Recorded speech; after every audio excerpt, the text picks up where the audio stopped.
Have you ever done jury duty? I've been called to appear, but then always let off the hook before I even had to show up at the courthouse. I hope that's the case. I have to call tonight to find out if I need to show up tomorrow. I would think you'd be really into it if you got a good, interesting case. I just don't like things that are different. I see. Megatron must be stopped, no matter the cost.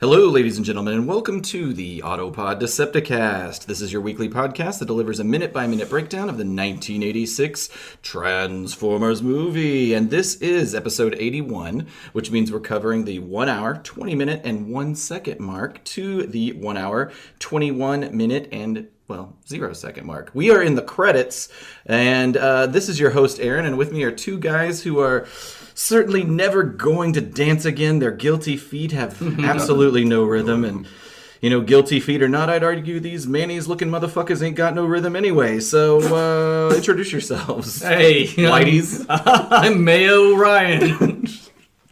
And I'm George Michael. Beautiful. I do like mayonnaise. I do too. And Mayonnaise is good. And I this has come up like 3 times in the past week where like I was talking to West and like about how I don't even know how it originated, but like it's the whitest the thing. stereotype of yes, white people like loving mayonnaise. yeah. Yes. It's what is it? It's eggs. It's vinegar, right? Olive Oil? oil, yeah. Vinegar? Is there any vinegar in there? No, well, yeah, or sugar. And What's the seasoning? It can be sweet. You put some sugar in there. You can do whatever you want. I mean, basically, mayonnaise is. We should just call it aioli. It's the same exact thing. It's just whenever mayonnaise is putting on airs, it's called aioli. I think of aioli as herbed. Like it mayonnaise, but maybe with some rosemary or some shit in there. Yeah, it's like it's stepping out on the town. It's got its evening wear on. A white tux. A mayonnaise tux. Yeah, I love that. Ew. Oh, get on that, Lady Gaga. Yeah. I didn't realize mayonnaise was such a critical ingredient in things like in carrot cake or something, or Oh, really? like cheesecake, or I don't think it's in either All right, of never those mind. things. Never- I've You never. might be thinking about sour cream maybe It's not or cream related. cheese. maybe no. No, those are totally. I know, but I'm No, just saying things that are in Oh, those in the cakes. cake. I thought you meant mayonnaise was in sour cream. Did you know that mayonnaise is in sour cream? And there's like, you know what? 30 years ago, you could just say shit like that, and there was no way to prove it wrong. You couldn't just look it up immediately and be Milk is just melted mayonnaise, right? well, yeah, it has a really high melting temperature. That's why you can keep it in the fridge and it's still liquid. I remember fondly Christmases growing up. Grandma would always just put a big dollop of mayonnaise in the eggnog. It was great. Put it on top of the pumpkin pie. Everything. She was crazy. So we totally left off George Michael as a conversation topic. He was 17 years old when he wrote that song. What? Yeah. 17, he wrote it on the bus, I guess to school, passing time. And He was hated riding it. the bus at 17? Maybe. I mean, it was Britain. I guess everyone, it is different. Like, I don't know if Britain's the same way, but in some countries, it costs a lot of money to get your driver's license. Yeah, and in some countries, they actually care about, like, they're just more in tune with mass transit. Sure, it's it's smaller. Yeah, it is true.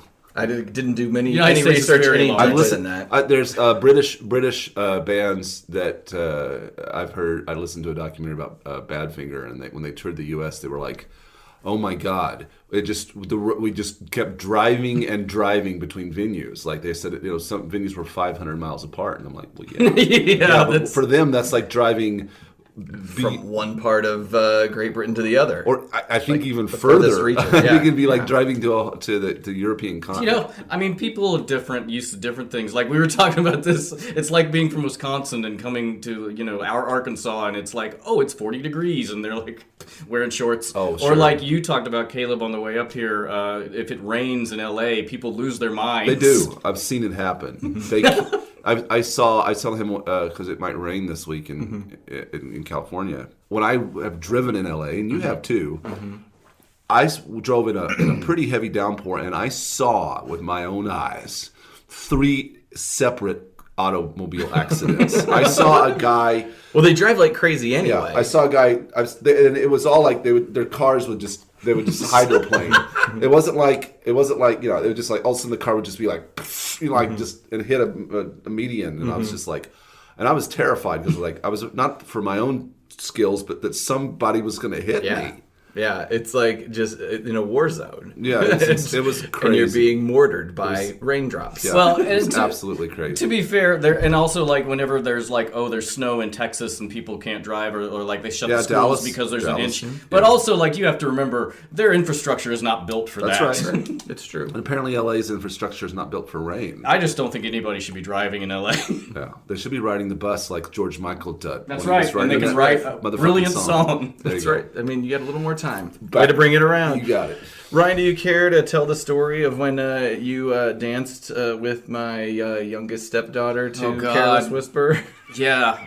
No, I don't, but I do remember. What was that game? It was like...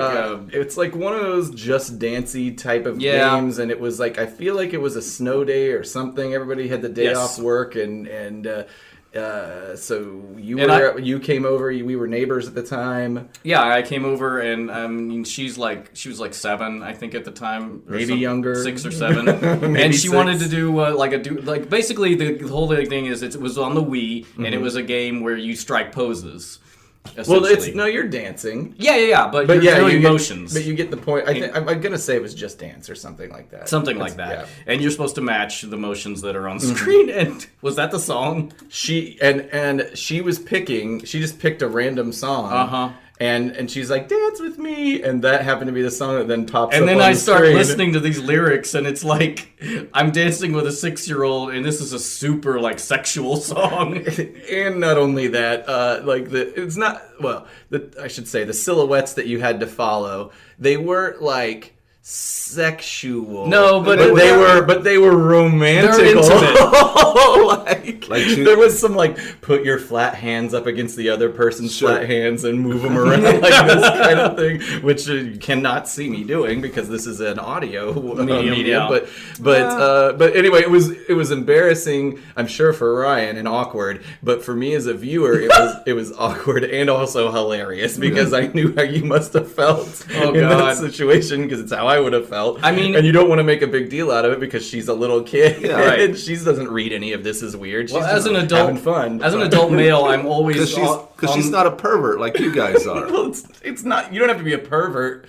It's That's a weird. weird situation. As an adult male, I'm always thinking like, I hope nobody thinks I'm trying to touch their kids. Like You put that out there. Well, I think about it because it's like, well, as someone who doesn't have kids or has yeah, you're right. and I have No, you're no right. reason to be around kids. So when I am, I'm like kind of low key nervous. right? Like No, I like, get what you're saying. Like Kenny lately is like my 4-year-old. He's really into Carolina right now. Like she's so cool, and Carolina, my youngest stepdaughter, Yes. aged He's like- 10. yeah, and he's like, can Carolina come over and spend the night and stuff? And I'm like, that's fine. And Carolina spent the night before. It's just like it's hard for me to. Well, I'm sorry, not to get on a tangent, but.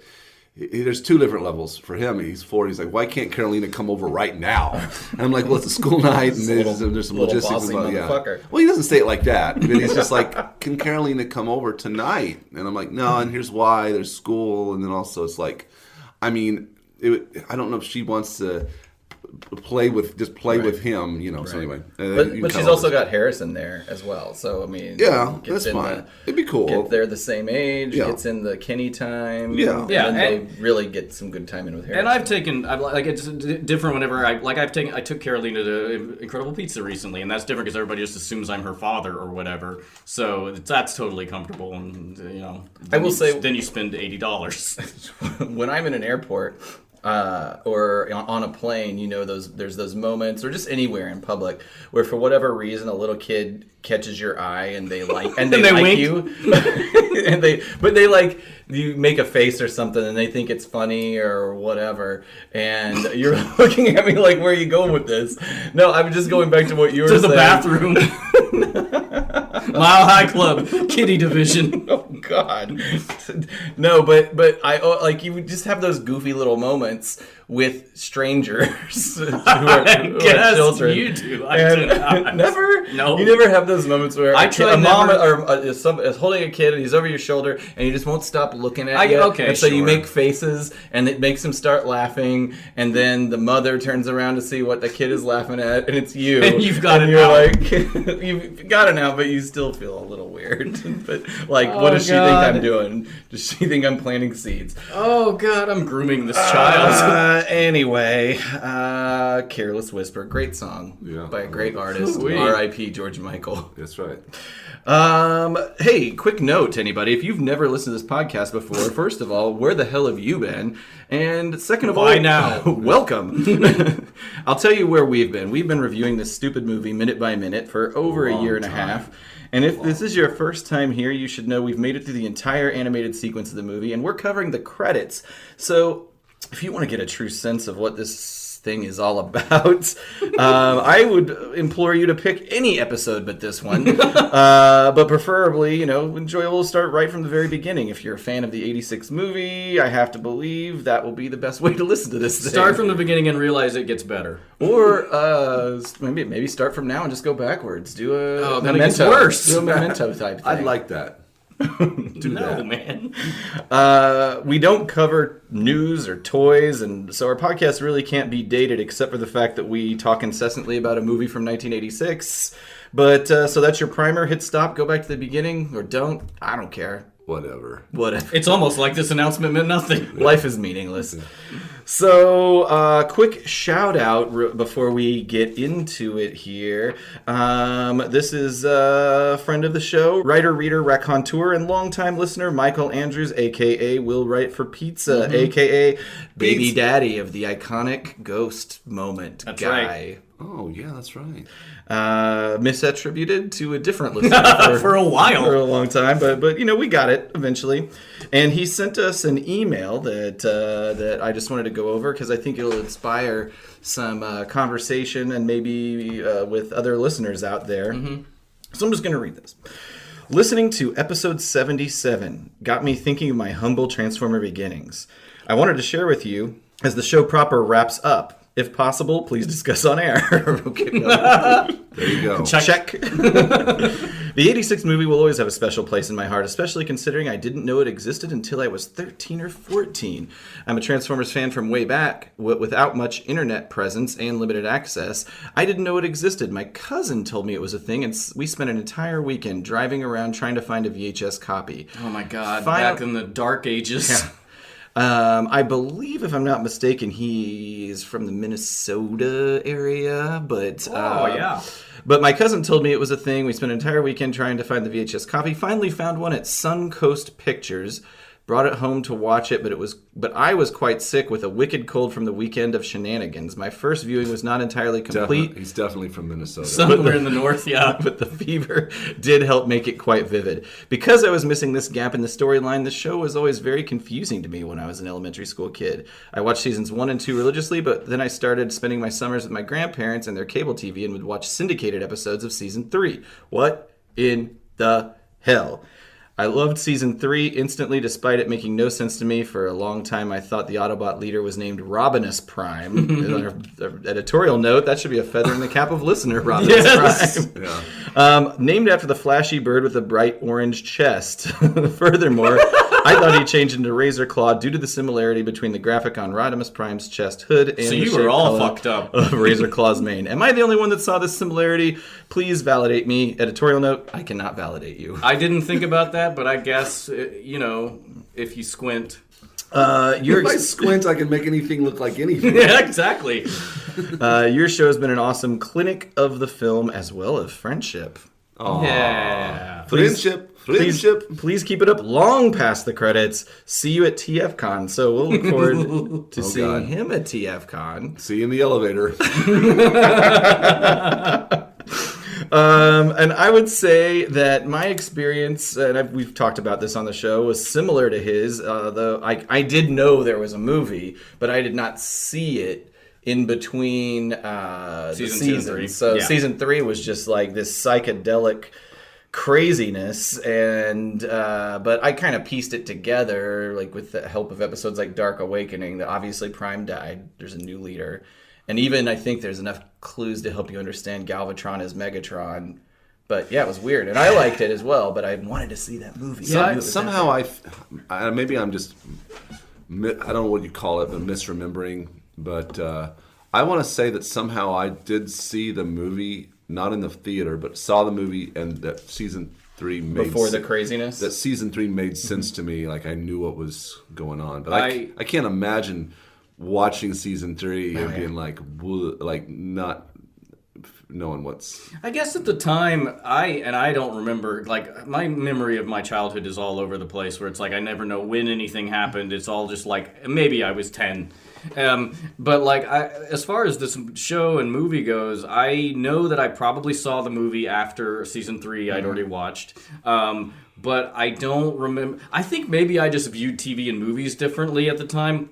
Well, of course you do. You're as a kid, but like I think I just accepted anything because I didn't think season 3 was weird when I was a kid at all. It was just like, yeah, this is what's happening. I clearly knew it was a complete, like, shouldn't say completely, but it was a different bird than season 1 and 2. I mean, it becomes like a space opera. So that's a cliche, but. Well, I don't know. I mean, they should make a live-action movie like that. The difference between the two is like Norman Rockwell and Salvador Dali, though. I mean, like that's like how strict a cutoff, in tone and style between the two to me. Like Galvatron in the insane asylum and the like little weird slug creatures. That's pretty weird. Mommy, and maybe I'm cherry picking an episode that really picks the. I will say though, Galvatron is a maniac. Like any episode with him is insane because he is insane. Yeah, I love it. So listeners, I love this. If you'd like to share your stories of the movie, its impact, let us know. We'll share it. And maybe we'll just compile it into a special episode post-season. It'd be a nice little, compilation. We both, I think, have some ideas for some special episodes after this run is over. And Caleb's like, I'm out. Yeah, you guys have fun. I'll call in every once in a while. I have pneumonia. I'll have pneumonia again. I'll just have a different illness every week. Today it's rickets. What's your excuse to this week? Got the scurvy. Sick Caleb. Yeah. I like that persona. Sorry, guys. Just a little bit of news. Dateline. Transformers. Good evening, Mr. and Mrs. America and all the ships at sea. The Autopod Decepticast has news. Let's go to press. In case you haven't made your mind up about attending TFCon 2018, we'll make your mind up for you. We, the Autobot Decepticast, will be at TFCon 2018, hosting our very own special panel, revisiting a handful of the most blasphemous moments from the movie, and our favorite script deviations, some horseplay with the help of friend of the show, a real horse. Mr. Ed. Sorry, Mike Seibert. Mike Seibert, there's been a change. You've been replaced by a talking horse. That was an excellent Mr. Ed. Thank you. No, actually, it will be Mike Seibert, who is not a horse, rather a human being. He is. A human. Actually, I mean... Superhuman. He's a centaur. Oh, yeah. There's a lot of centaur porn. He's a god. Hi, I'm Mike Seibert. I'm a centaur. Hop on. I'm picturing that animated sequence in Freddy Got Finger where he... Hooves! One of the hooves, if he knows one of the legs comes down and does this, it does a curly cue and then drops down. My bum is on the Swedish. And that is why we're going to our next. I think our next project should be a minute-by-minute review of Freddy Got Finger. I wonder if I remember thinking it was funny when I was younger, but I haven't seen it since it came out, and I bet it's not. I don't know. That might be. So yeah, Mike is going to be helping us out. He will. Yeah, it's finally October, motherfuckers. The best month of the year. That's right. And I'll be 41 this year, and we won't be having a Halloween party which is my birthday, because we'll be at the old TFCon.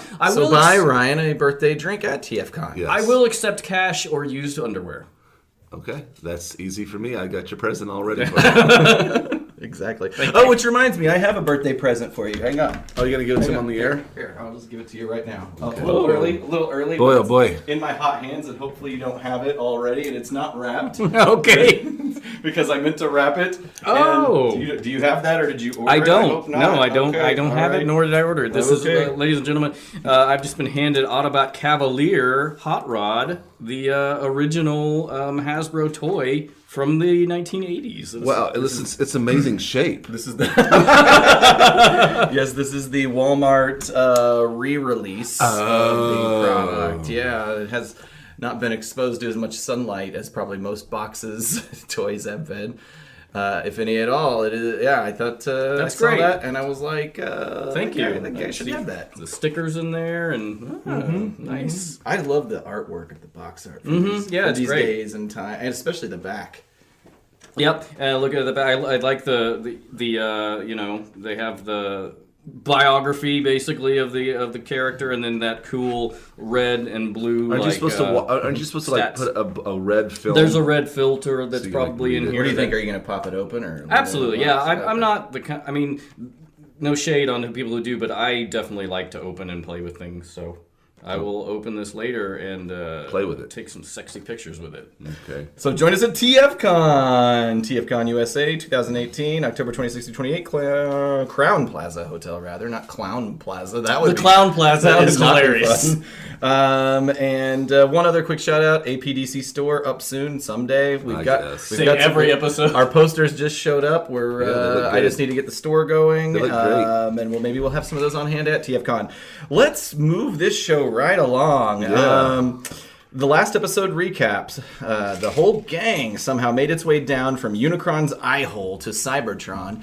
Anyway, it's been suggested that Skylinks perhaps should have been in this movie and given that's them right. a ride to Yes. down to Cybertron. Or But that's- Jetfire. But that's not what happened. Yeah, any of those guys. But somehow they made their way from Unicron's eye hole to Cybertron.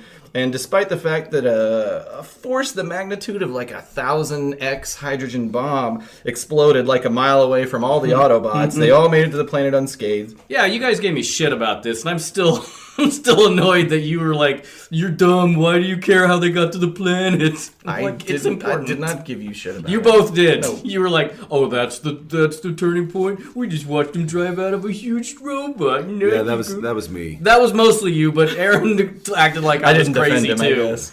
Rodimus Prime emerged from some kind of building, gave a short inspirational speech, no teleprompters, I might add. Obama. Shots fired at our former president. Some final moments of consensual wrist grabbing and celebration, and we pan up to reveal the surprise twist ending of the whole movie. Cybertron is made of dicks. That's right. And then we got into the credits, and we covered in alphabetical order from Kranix himself, Mr. Norm Alden, all the way to Buster Jones, who gave life to one of my favorite characters, Blaster.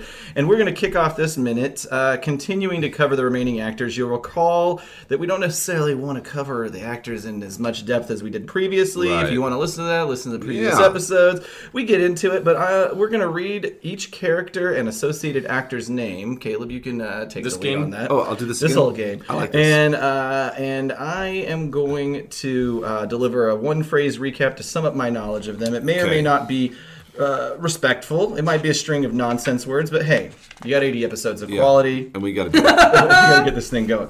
So let's start off right at the top. Okay, we have Scourge, portrayed by Stan Jones. Rogues Gallery.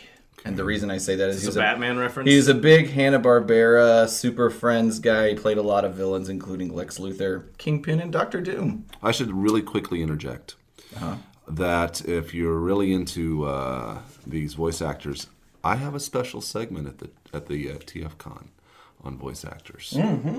So please buy a ticket. Take the ride. Take the ride. Ride the snake. Okay, to the lake. 3 fish. Cliff Jumper, as portrayed by Casey Kasem. Car bomb, yeah. Oh, God. Yep. I don't think we need to spend a whole lot of time on that right there. And speaking of Lotta, Starscream, as portrayed by Chris Latta. retreat! Retreat! Retreat! Probably got really annoyingly loud. Yeah, you actually shake when you do that. There's a YouTube clip that we should put in the on the website. It's a link to a lot of his voiceovers on YouTube, and by far the Cobra / Starscream voice was leveraged the most. But he had tons, like dozens and dozens of different characters. But that profile was used quite a bit. Wasn't he also Wheeljack? He was Wheeljack, a very different voice. Yeah, they're totally different. Okay, next we have Daniel, portrayed by David Mendenhall. Worst supporting actor. Oh, we got the Razzie. Razzie Award for Over the Top with Sly Stallone. Love that movie. Gears with Don Messick. That wasn't too bad. That was a horse sound. It was supposed to be That's Scooby-Doo. Mike Seibert. It was The Minotaur. clip clop, Clip clip clop. clop. It was supposed to be Scooby-Doo, as this is the original Scooby-Doo from 1969 to 1985. That was Scooby. I thought it was a horse. Also, he was credited for Gears, who did not appear in this movie, but he did also voice Scavenger, who did appear. As well, he also did the voice of Ratchet, but Ratchet died and didn't have a voice. So anyway, he's credited for a character he didn't voice in this movie. Interesting. You could have at least done Ratchet, who did appear at least on screen. Right. Next we have Blur, portrayed by Micro Machine Man himself, John Machida. 586 words per minute. That's too many. Crazy. That's referring to his record-breaking words per minute, which he held until 1990, broken by Steve Woodmore in 1990, who spoke 637 words, and then again another person by the name of Sean Shannon spoke 655 words. The Wikipedia article goes on to say, quote, however, Moshida questions the legitimacy of those who claim to be faster than he is. I would, wouldn't He you? got beef. Also, like, what a terrible thing to set a record for. Like, I can think of few worse things to set aside from records John for. Machida, that has no purpose. Like, that was his deal, and that's how he made his living. But like, if you're just Frank Smith, is like, I talk really fast. I mean, not right now, but I can. You know, you want to fuck? It's not doing you any favors. I wonder if John Moshida Got used play? that in his life. Hey, did he get play based on his fame? But then does it incorporate it into his techniques? Like cunnilingus? Like he can hit that clit like 600 times a minute? Well, I mean, at least 586. Okay, next. We have Hot Rod / Rodimus Prime, portrayed by Judd Nelson. This biscuit head looking. Yeah, good reference. New Jack City. Referring, of course, to the Ice-T line, referring to Judd Nelson's character, Scotty Appleton, in New Jack City. Yo, Scotty Appleton, yo, biscuit head. What he calls him a biscuit head motherfucker, I think. Biscuit head motherfucker. Next we have Galvatron, portrayed by Leonard Nimoy. This is an interesting one. Power Trio. Selleck, Goody, Danson of Trois hommes et un coffin. 3 Minute, 3 Minute a Baby. Did you guys know that Leonard Nimoy directed 3 Minute a Baby? No, I did not know that. No. He did not direct the sequel, but he directed directed the the original 3 Minute a Wow, Baby. I did not know that. That's actually blowing my mind. Fascinating. Which was a remake of the French movie, the name I just pronounced. And it's interesting to me that the word for cradle in French is basically coffin. What else? Which leads me to think, what else? Did he direct any other blockbusters? Or I feel like that is the That biggest movie was movie. huge. Yeah. Yeah, that was on. Oh wow. Okay. Next we have Shrapnel, portrayed by Hal Rail. Still alive. Yay! Make it happen. Alternatively, I could have said cool but rude. Give me a break. Give me a break. Because he is the voice of Raphael from the original Ninja Turtles cartoon. As a kid, I always thought in that theme song that they said cool but prude. He does not go to second base. I also love the 80s, 90s trend of theme songs introducing all the characters and telling you everything you need to know about them. Brady's Bunch? There's a good Family Guy bit about that, about Maude. Oh, Maude, yes. That was great. And then there's Maude. Notable TV shows to do this: Brady Bunch, Gilligan's Island, Beverly Hillbillies, My Two Dads, which My Two Dads, which who stars the Great Value version of Will Riker as the bearded dad. Oh yeah, the cool dad. You guys might remember the theme song to that. It went like this: We're in our 30s and we're roommates. We're just roommates. We're not gay. I do remember that. We yes. just both fucked your mom around the same time. My Two Dads. I love that song. Yeah. Dick Butkus. Is that his name? No, there's a football player. I don't think that's who it is. Oh, for Christ's sake! Yeah, Dick Butkus. Is that who's in that show? No, but he's a football. He was a coach. But there is a football player in that show. I just can't remember who it is. Was it the same guy who's the dad from Webster? Nope. Okay, never mind. Next we have half remembered things from our childhood. Kickback, portrayed by Clive Reville. Reville. We'll go with that. Okay. There is a great disturbance in the Force. The son of Skywalker must not become a Jedi. That was very bad. That was pretty good, actually. I liked it. Who can forget Grand Admiral Hepburn? Howard. Yes, the original voice of Emperor Palpatine before it was replaced by Ian McDermott on the DVD remakes, because we just got to make it better, guys. Yeah, I hate that. Next, we have Bone Crusher, portrayed by Neil Ross. Also, Hook, Springer, and Slag. Ladies and gentlemen, welcome to the Biff Tannen Museum, dedicated to Hill Valley's #1 citizen and America's greatest folk hero, the one, the only, Biff Tannen. Is that him who did that announcement? Yes, that is Mr. Neil Ross. Back to the Future 2.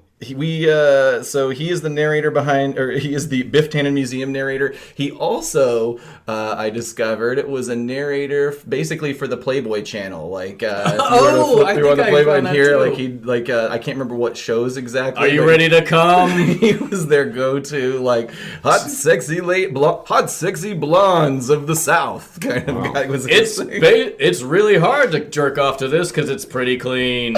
Just some tits. Next, we have Ultra Magnus, as portrayed by Robert Stack. Crack shot. Yes. That's referring to his skill as a world-class skeet shooter. He was on the All-American team at age 16. He's set 2 world records and has been inducted into the National Skeet Shooting Hall of Fame. So fucking interesting. Which, by the youth's definition of skeeting... The youths? The way the youth define skeeting, that would be a fun record. Oh, yeah. I bet he had that skill, too. It seems like he probably got a lot of tail. Yeah. All right, next. Cup, portrayed by Lionel Stander.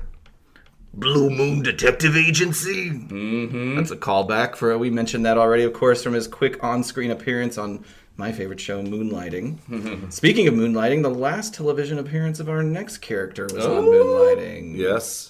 We pretty much probably, I think he did that. We talk about it in the earlier episodes, but I think he did Transformers and then maybe did Moonlighting a couple of days later, or maybe a couple of days before he actually did this. I think before, probably. I think it just broadcast a couple of days before he died. Who are we talking about? So next we have Unicron, portrayed by Orson Welles. The Other Side of the Wind. You guys know what that is? No. That's referring to Wells' final film, which is being released on Netflix this November. Yeah. Jesus. There's a hashtag out there called Orson's Last Film. Yeah, we were trolling And them for a early long on time, when we I was first trolling, started. like, saying like this is really Orson's last film. Somehow we thought that was going to make us Listeners. big. Listeners, Which if we you think would of- like to troll Orson's last film, please do so. They're on You Twitter. have my permission. Great. Great. Next we have. By the way, my note here says Moonlighting episode aired 5 days after his death. Oh, okay. All right. Next we have, and lastly, we have the voices of Soundwave, Megatron, Rumble, Frenzy, Wheelie, and Random Junkion, Mr. Frank Welker. Yay. Broke Dick Mel Blanc. That's Caleb Carter original. Which is, nobody wants to take credit for that, even though I just said it. Which is obviously a joke because we have so much respect for his work, yeah. particularly He's the Megatron best. and Galvatron. Obviously, he's a superstar, but I wanted just to prove that we know he ain't no sucker. I just wanted to benchmark some legends in the game against Frank Welker here in terms of number of credits, okay? So, Lorenzo Music, the voice of Garfield and Peter Venkman, this is IMDb, has 37 credits to his name. And it's hard for me to translate this because I don't know if they count the same characters twice or if it's on an episode by episode basis or or movie by movie. But that's the number of credits Lorenzo Music has. And I have to feel like there was more than 37 episodes of Garfield and Friends, but I don't know. Look up that Garfield Gab or Garf Gab. Oh, that Garf is Gab. doing every episode of that that's on YouTube. It's Look pretty us up. good. That's great sense of humor. Dan Castellaneta, that's some star power, voice of Homer Simpson. He was the Mole King on Tick. He took the role of the genie in subsequent Aladdin projects. He has 222 That's a lot. credits in IMDb. Billy West, you guys know who Billy West is, I'm assuming. No? course, Okay, he's the of voice of Fry. Sure. And on Futurama, he was the original Stimpy, took over for Ren after that piece of garbage John Kay left the show. Taking a political stance. Look out. Is it? And at any rate, 239 credits. Damn. June Foray, a legend in the game of voice acting. She was the voice of Rocket J. Squirrel, and along with that, has 322 credits to her name. Oh. Mark Hamill of Joker in Batman the Animated Series. I maintain the best voice of Joker. Among So many good. other roles, including he is in the Transformer Power of the Primes. He voices some characters in that. 326 credits. Maurice LaMarche, who's also on Futurama as Calculon. He was the brain in Animaniacs. I have something about him later. Industry guy, 349 credits. Tress McNeil, 358 credits. She was Agnes Skinner among many Simpsons voices. She was Dot on Animaniacs. John DiMaggio, who did the voice of Bender, 366 credits. Tom Kenny, we all love Tom Kenny, voice of SpongeBob, but of course Mr. Show. Yes. I wonder if, due to SpongeBob, he's got to be the richest voice actor, or certainly the richest guy from Mr. Show. Maybe I'd say your Simpsons, outside of Jack Black, maybe. I would say your Simpsons voice actors are probably some of That's the true. wealthiest. That's true. Absolutely. That's true. But he sports an impressive 452 credits. So Frank Welker murders all of these people. In fact, as far as I can tell, literally. like Frank Welker has 826 credits to his a lot. name. The only person that I could find that had more was in fact Mel Blanc, That's right. who has 1179. God damn. So Frank Welker. But Frank Welker ain't done yet, No, that's motherfucker. true. There's still time. That Still is time. absolutely true. See, that should be the record, not the fastest words. One other note here that I thought it would have been funny. So Frank Welker is the voice of Rumble and Frenzy. It would have been funny if they gave Frank Welker Rumble, but they were like, sorry, Frank, I just don't think you're right for Frenzy. I don't think Frenzy speaks. I think they both have the exact same Yeah, sort they're of the like same fake voice. jersey, like Oh, wait. mob captain sort of. I think maybe they both speak inside of in the First we crack the shell, No. then we crack the nuts inside. inside of Astro Train. I think when they come out and say, "No one calls Soundwave unchrasmatic." Like in unison. I think there's another line after that I just remember. But I think one says, like, Frenzy says one line and Rumble says another line. The shell and nuts inside is the same. Next up here in the credits, so we are going to just kind of tackle these credits on a kind of overall topic by topic manner, and we've kind of assigned them to each other. And Ryan is going to talk about Wally Burr Recording Studios. Yeah, voice recording and processing by Wally Burr Recording. And this guy, born in Chicago, where we will be at the end of this month. He is, a legend in the recording industry, basically known for being a perfectionist during recording sessions. And I looked whenever I was Googling him, I found pictures of him, and he kind of looks like Martin Scorsese and Larry Kaufman. I can see that. Which I have a graphic if you'd like to look. But then also looking at it, I think maybe they just all look like old white dudes. Yeah, they do. Which all end up kind of looking the same. With his big eyebrows. This is what the three of us are going to look like. Yeah. I'll have thinner eyebrows, but yeah. Yes, very significant eyebrows on all of them. Maybe that's just why I connected that. His voice, some of his few credits are like G.I. Joe, Jim, Inspector Gadget, Spider-Man, Dino Riders, which I don't think got enough love. I loved that as a kid. And then Captain Caveman and the Teen Angels. Right. That was all one. And the Teen Angels? Yes. Captain Caveman and the Teen Angels. That's the full title. That just sounds weird and it does. creepy and not right. I have a game later where we decide whether it's porn or a real title of something. Like an 80s cartoon. Yes. Josie and the Pussycats. All right. His biggest thing that, aside from being known as a perfectionist and going hand in hand with that, is that he's known for maybe being overly zealous in his recording sessions and exceeding union rules, giving line readings, which is, if you don't know, in the industry, whenever an actor, if you're the director or whatever, you tell an actor how to say something, and they do not like that. Like, say it like this, bump, bump, bump, beat for beat, and he did that a lot. One line I thought that should have gotten a line reading that I mentioned in one of our past episodes that annoyed me was Hot Rod's delivery, Judd Nelson's delivery of Hot Rod's line, Unicron, who's Unicron? Which I thought should have gone more like, Unicron, who's Unicron? Because it sounds like he's been like besieged with this name throughout the whole movie. Maybe Wally Burr was starstruck that Scotty Appleton was up in this motherfucker. I thought maybe he was sick that day. Or maybe whoever his assistant guy was there. Maybe Ken Berger was just there that day. Yeah, exactly, absolutely. And it is the 1987 animators voice actor strike, which limited voice acting sessions to 4 hours instead of 8. Basically, you mentioned, Aaron, Maurice LaMarche, which was Brain from Pinky and the Brain, accused Wally Burr of being one of the people. That's the reason one of the reasons there was the strike. And, he apologized later at a con that they both appeared at. But I don't know, I'm like... Who apologized? Maurice did. To Wally. He apologized to Wally because he said that, if I was hired for 8 hours, I should have expected to work 8 hours, and that he was maybe a little too harsh. But I don't know, I mean, the sheer volume of people who said shit, I think probably that Wally Burr was an asshole. Well, whenever I listen to the special features on various Transformers the movie stuff, whenever Wally Burr comes up, there you could tell there's a tension when the actors bring him up, but they'll all say, and I'm sure your notes say that he got results though. It's true. That's one of the people will talk about the acting on that show as one of the highlights of the show.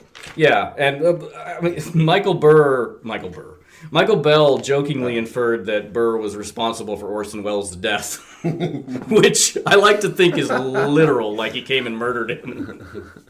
But that's as a sidebar of that, Michael Bell, I just coincidentally found out that he was one of the characters in the pilot episode of Star Trek The Next Generation, Encounter at Farpoint. He played, on the show, on the Transformers show, he played Prowl, Sideswipe, Bombshell, First Aid, and Swoop.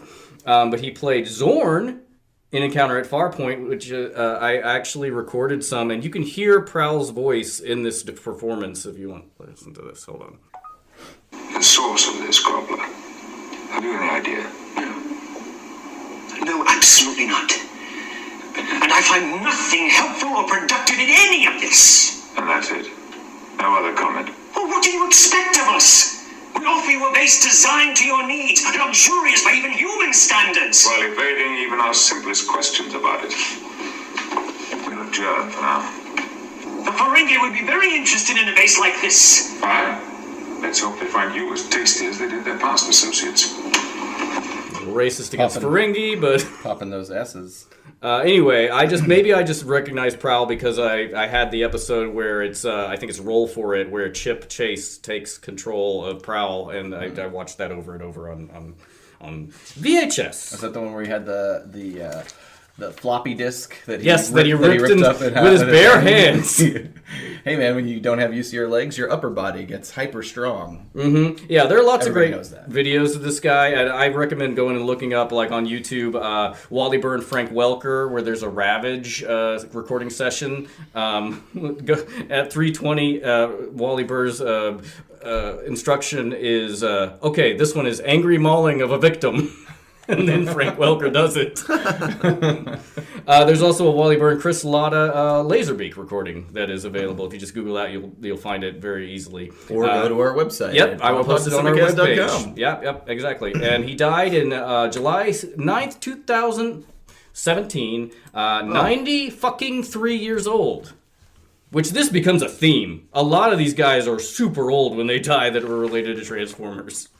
That's because the movie and I think the form makes these men very wise.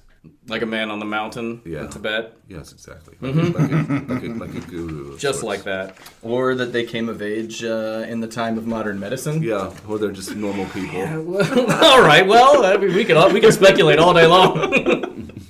Well, next up here, we've got Caleb Carter stepping up with some music. I did some research. Holy shit, ladies and gentlemen. Yeah, hang on to your hats. So the music was supervised by a company called Soundtracks. TRACS. Okay, So it's cool. so yeah, It should have had an X. Then it Or would have So been Z. Soundtracks was a company that was involved in the 80s with music recording and post-production studio equipment. And they went on after this. I think that they kind of got out of the recording and supervision and got into producing those large mixing consoles that you see when you're like in a so they're a recording manufacturer. Yeah, so they were making. I think the company was started by some sound engineers. Yeah, actually, yes, it was formed in the '80s by a group of recording engineers. Mm-hmm. So they were doing recording. They were also making equipment, and I think they decided to focus more on the equipment, equipment itself. And they were purchased in 2002 and became part of a new company called Digico. I found I couldn't find any direct information on them dealing with Transformers other than the credit, but I did find just kind of ancillary. I found a Digico console online. Basically, I was thinking, I wonder if we can find the original mixing board that was used for the movie or the studio. Didn't, but found a Digico. The answer is no. I did find a Digico console online that we can consider ourselves for improving the sound quality of the ARC studio that we have here. For our last three episodes. Yeah, and I found the Digico SD12 live digital mixing console. Write that down. Can you get it for free? The SD12 is set to raise the bar in terms of what users will now expect from a compact, affordable, multi-application digital console. It is for sale for $94,072, Jesus Christ. but $73 shipping only. So that's not free shipping. That's not included.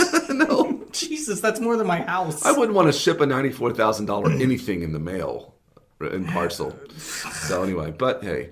Well, in that case, that's cheap shipping. We might be we might be able to find a vintage one similar to the one used for the movie for under $10,000.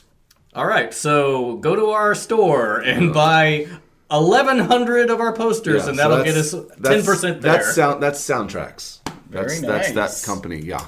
Awesome. Well, you're also signed up for Vince DeCola. Diet Vince DeCola. Yeah, and I was going to bring one to crack open. I made a note that says, I wrote a note that said, I want to talk about Ed Fruge, and it says, while I do so, I'll crack open a refreshing can of Vince DeCola. Well, I'll add that in post. Okay. All right, so yes, Vince DiCola, he arranged and produced the music score along with a gentleman named Ed Fruge. We've talked a lot about Vince DiCola, so I wanted to focus more on his creative partner during this era, Ed Fruge. Which sounds like a cheese. Yeah, and he is an interesting guy, actually, that went down quite a rabbit hole with him. Ed Fruge was born in 1959 in Louisiana. He is a musician. Creole. I guarantee. Zatarans. He's a Tabasco. He's a musician and a producer, and his family started a music store in Louisiana in Lake Charles in the 1940s. It is the oldest and largest music store in Southwest Louisiana and Southeast Texas. It is a 2-story, 14,000 square foot mega music store. So his dad went blind in his 20s and became a blind piano tuner. Not uncommon. There are a lot of piano tuners, blind people that make their living doing piano tuning. Interesting. So there's one here in town, or was. So that was interesting, but then it got even more interesting. He has a separate production company called EMF Productions, specializing in creative production of film, television, music, commercial, audio spots, and advertising jingles. So I'm going to circle back to that because we need to find something online to watch. But he spent time in the 80s pursuing music, and that's where he met Vince, in the 80s. And so worked with him on various movies. I think that they were, pitched stuff to like Cobra, the Stallone movie Cobra. Yeah. I find a lot of these other people, there's connections to Rocky IV. I think the Touch and Dare, one of those songs was supposed to be in Cobra. Yeah. So and Vince DiCola did some of the score for Rocky IV. This gentleman, Ed, was actually a touring musician with the Frank Stallone band. Oh yeah, Frank Stallone. So there was a lot. These guys were pretty heavy into that certain part of the. At least in that circle of who had a bunch of, coincidentally, songs on the Rocky movies. Yes, right. So anyway, nowadays he's back. He's back in back in the New York groove in New Orleans doing he's crawfish. God damn, he's president of Lake Charles Music, is there a lot of accordion in his modern composition? No, actually, quite the opposite. Okay. It's a lot of like real synthesizer based, spacey. Set to the accordion setting. Sure. Caleb is so mad. Fine. But he has. So let's go to Lake Charles Music website. All right. He has been making advertisements for his company since the 70s. So, like, he was, and you can find, that's him now, but now these are all of his earlier. They're all of them? Yes. What do you recommend? Pick one. I haven't. Bank Robbery 1. Let's do it. Oh, they're it downloads to your computer. Better not be any viruses. They're WAV files. I couldn't play them yet.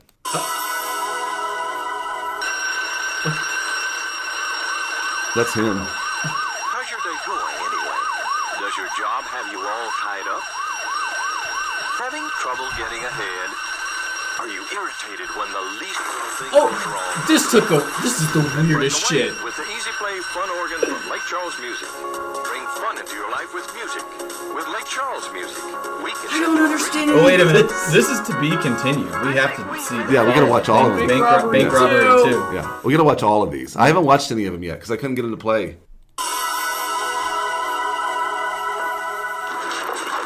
Let's get it right this time. Not you again. No, we want this Yamaha Fun Organ. You took our Yamaha Fun Organ from Lake Charles Music?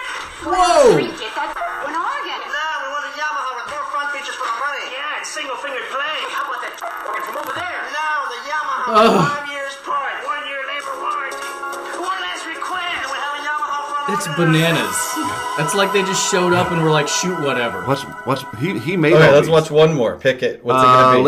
Let's United Nations. I want to. Yeah, sure. This is probably racist.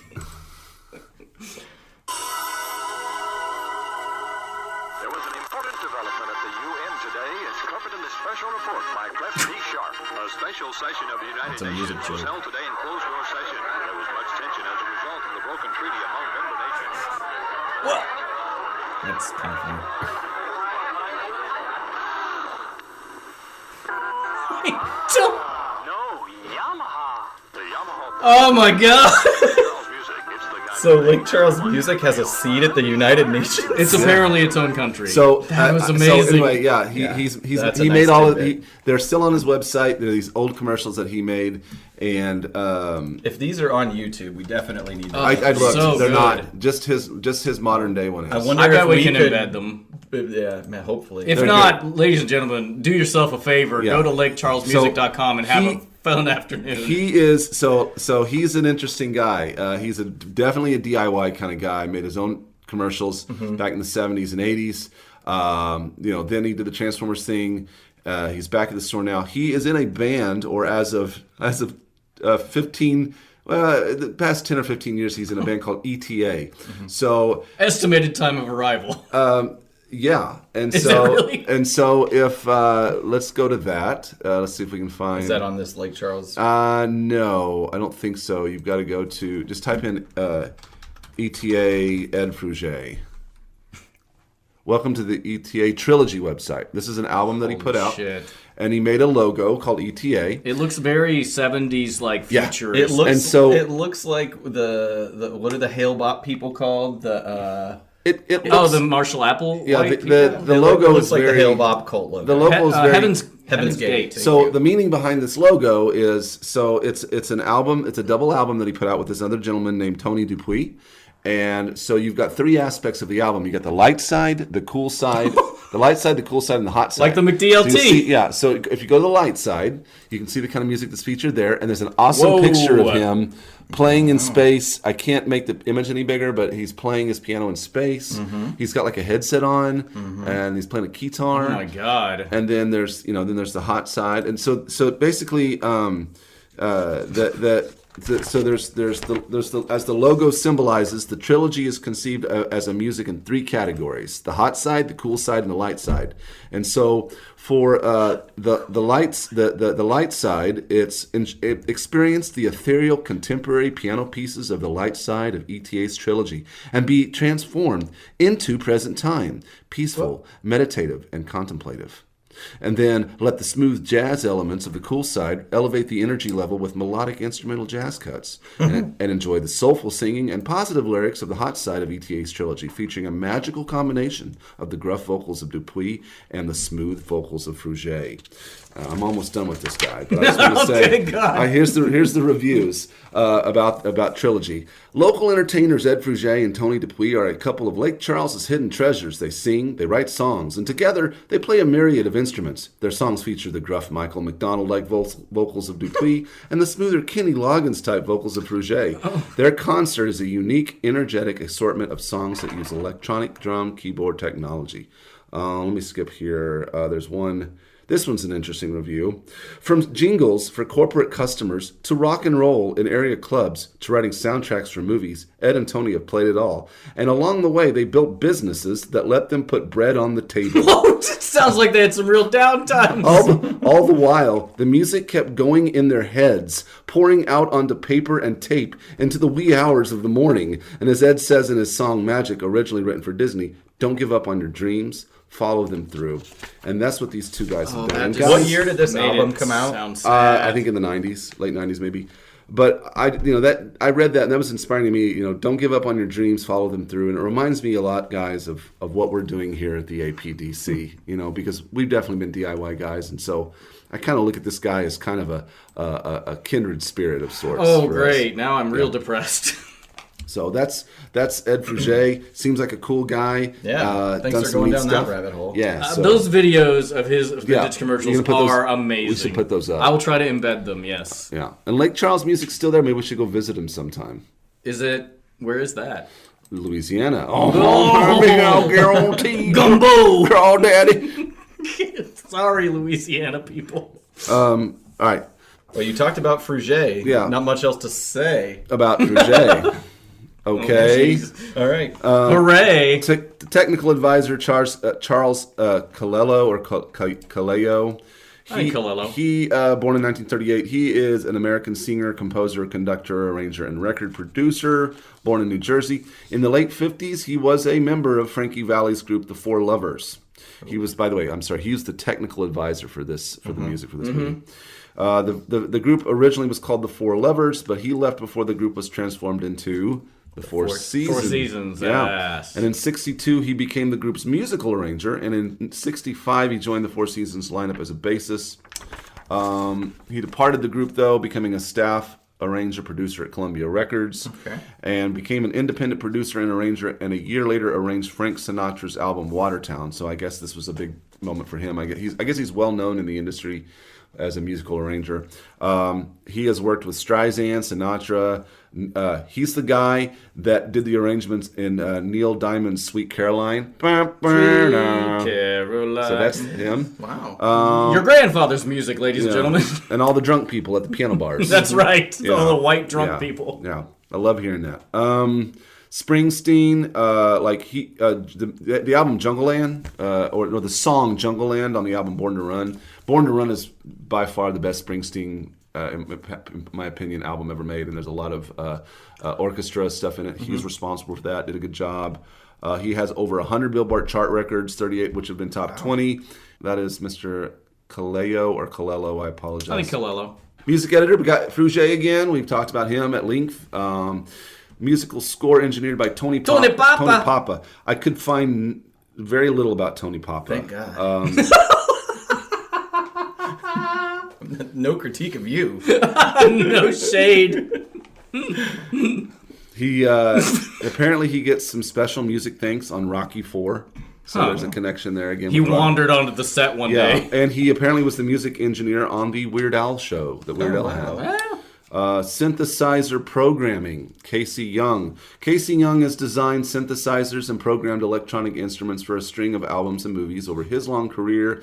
He was a keyboardist in the late 60s, and let's see, he began programming synths such as the Synclavier for studio recordings as well as live concert events. He became the go-to guy for creating sounds and sound design, so you can see where he's coming in handy here for the movie. Let's see. He did studio projects with Johnny Gill, the band Yes, on the Michael Jackson's Bad album, Tina Turner, and a bunch of smooth jazz artists. Again, a special thanks on Rocky IV's credits, oddly enough. So weird. This becomes a theme where, like, a lot of this, in my stuff, too, where, like, it's a lot of people, like, it's a very small world with all these people. Small world. So I have a list of the synthesizers used for the Transformers movie. Oh, good. And I won't go into detail, except that I did find there's one here called the EMU Modular Synth. It is a huge system comprising of 5 cabinets. It's the largest EMU system. And here's a good picture. It looks like... There's a picture. It looks like a switchboard. It looks like a switchboard from, like, the 1940s. Yep. And so to do the different effects, do you connect different? Yeah, you do. Like oh my God! Yeah, and these were analog synthesizers before things went digital. There were some digital ones at this point in time, but they were still bringing out some of the modular ones. This is a modular system, polyphonic keyboard and sequencer. Basically, you create sounds on these by manipulating patch chords to direct the signal through the modules above the keyboard. So plugging in chords to 1,000 different little... Yeah, little you can do about anything. You just got to really experiment. Whereas today, I just have to hit a button with a picture of the accordion on it. Exactly. That's right. What I want. Yeah, that's right. You love accordions. Bringing it all home. So so I'm done now. That's all I have for this episode. Sorry, guys. No, to apologize some for work and. I didn't realize. I thought we were going to be hurting for content. Turns out we weren't. So I knew that we would be. Is this unlistenable? I don't know. Ryan, I believe you have a little bit of information about the Scotti Brothers records and tapes. Soundtrack album on Scotti Brothers records and tapes. Spoilers, now defunct.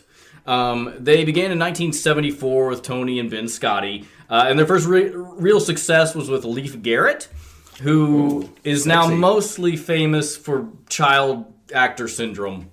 Yeah. Like, he is... I think he made a guy paraplegic.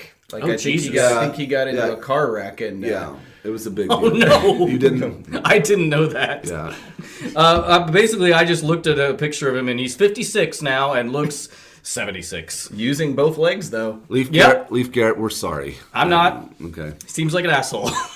I don't know. That was purely... I have no idea. Okay, well, I really am truly sorry.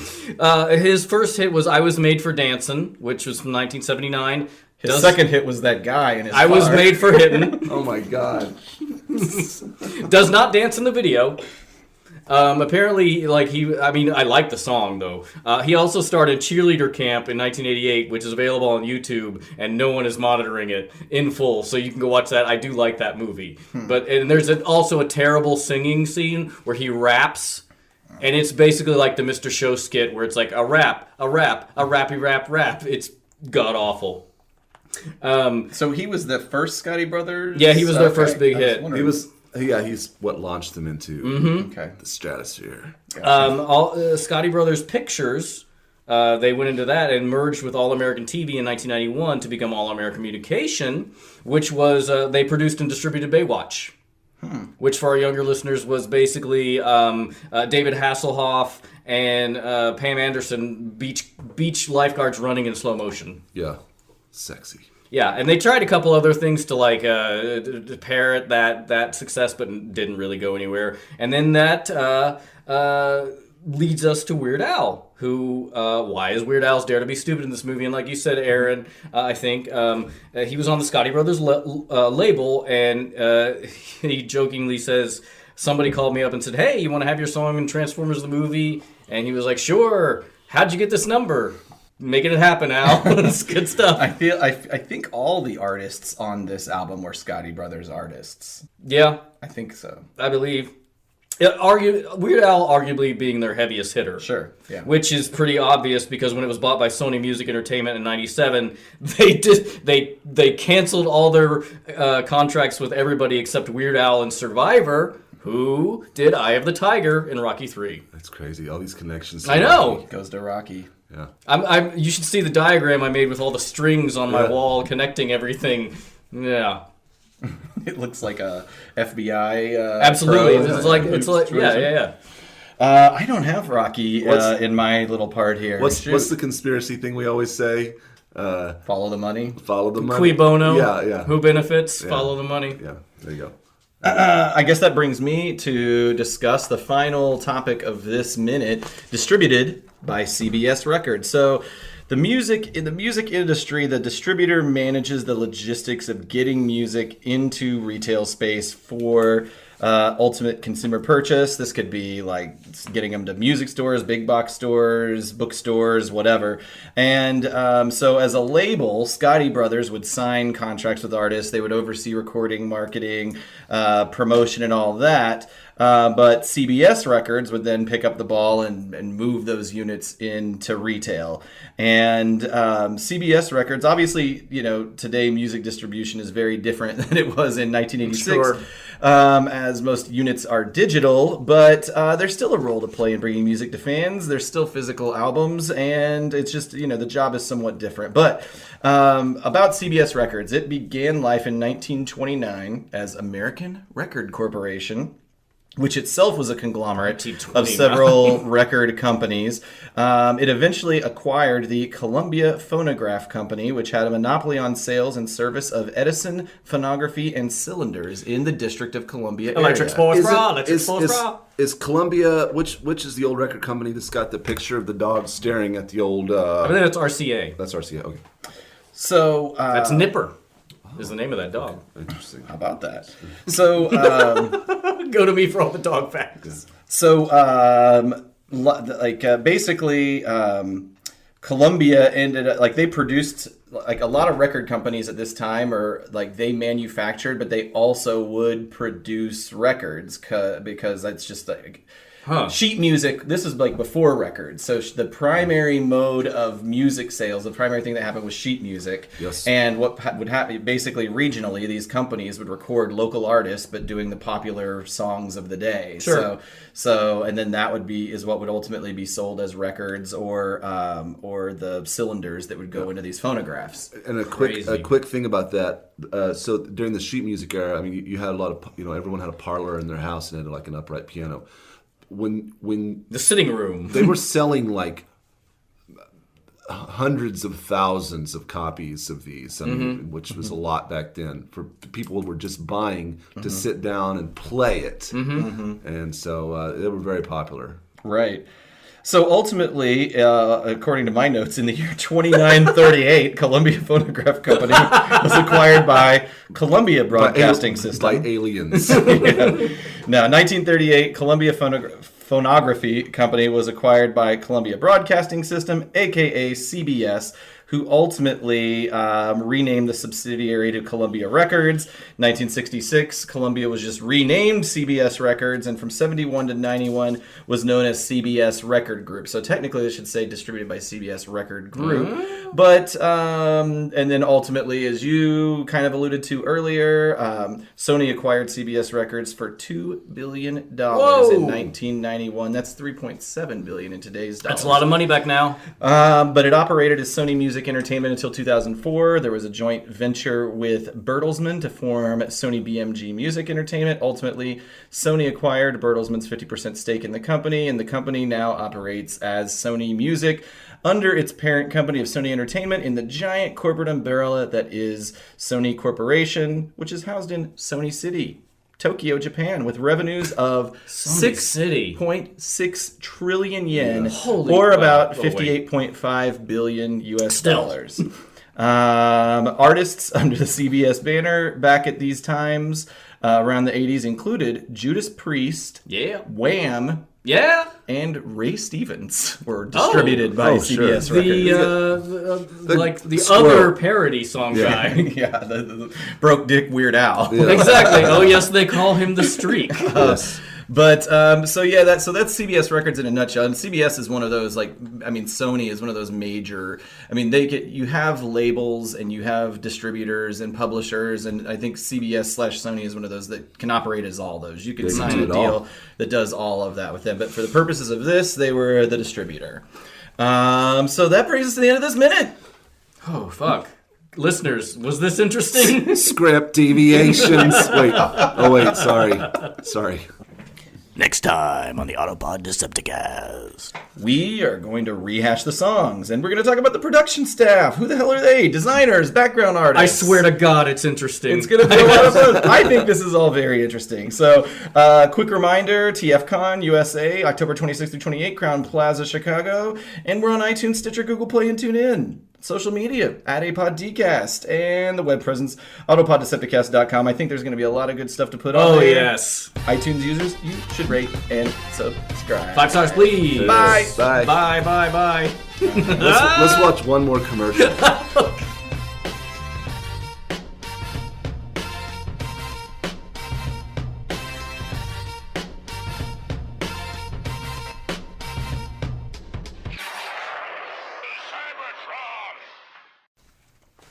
Thank you.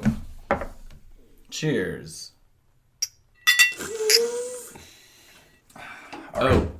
Caleb, tell Aaron the 2 Kenny things you told me on the way here. Oh, he says funny things, and usually when people say that about their kids, it's definitely not true. No, but this is funny. And I know, being friends with you guys for so long, that I know what you would likely find funny. So I spare you all the other stuff that I think is, Just funny, adorable, but not really funny. Right, exactly. Yeah, thanks. Stuff like Hitler had some good ideas. Yeah, we were driving home the other day, and I don't know how we got to this conversation. Usually, I don't know how we get to any of our conversations, but because he freezes. Because you're blackout drunk. Well, because he's just in a perpetual state of free association. Sure. So, and I'm blackout drunk. But he goes, we're talking about me playing piano, and he goes, "You should play weird. You should." Then he goes, "You should play. You should make people think that your keyboard is broken." And they all stand there and stare at you, and you just keep playing. I can picture him saying that was awesome. I was that like, weird smile. That would be great. And then the other day he was like, "There are right ideas, and there are left ideas. Both ideas are okay." It's very philosophical. Wow.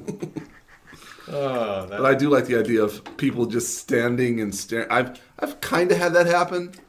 Last night, by the way, I forgot to add. So it just sucked, but something I forgot to tell you, and there's nothing more, in my opinion, more frustrating, and I've had this happen more than once in this day and age.